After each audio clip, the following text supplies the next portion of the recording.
Béni sois-tu, Seigneur, Dieu de notre Père Israël, depuis les siècles et pour les siècles.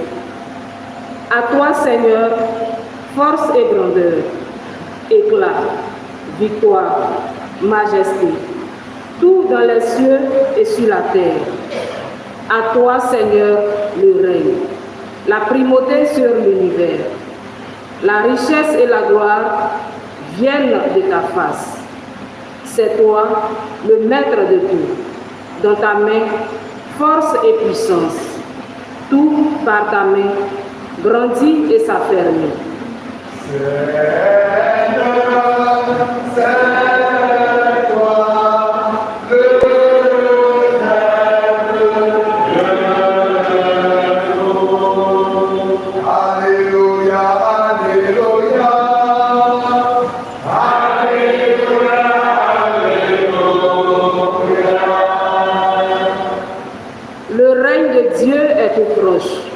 Convertissez-vous et croyez à l'Évangile.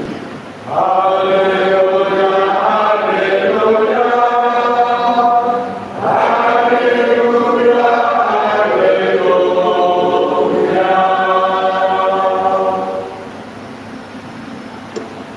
Le Seigneur soit avec vous. Et avec votre esprit. Bonne nouvelle de Jésus-Christ selon saint Marc.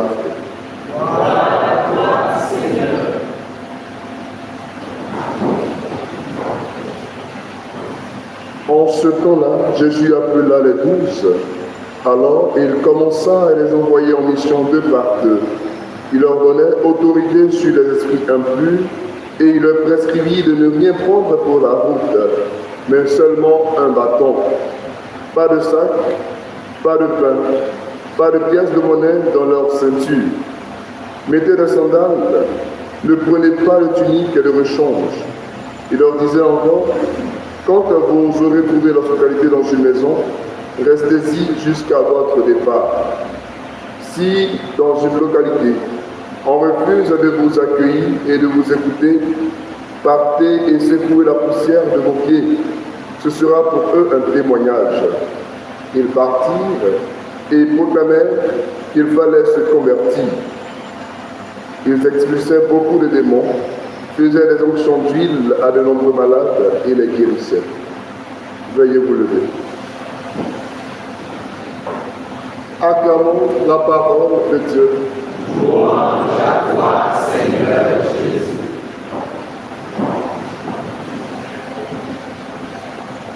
Nous débutons le livre des rois et à l'intérieur, nous voyons la fin du règne de David.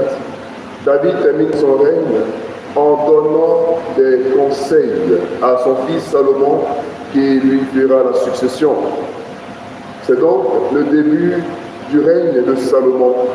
Et au début du règne de Salomon, Salomon a comme une feuille de route, des indications, des orientations pour que son service se déroule dans de bonnes conditions.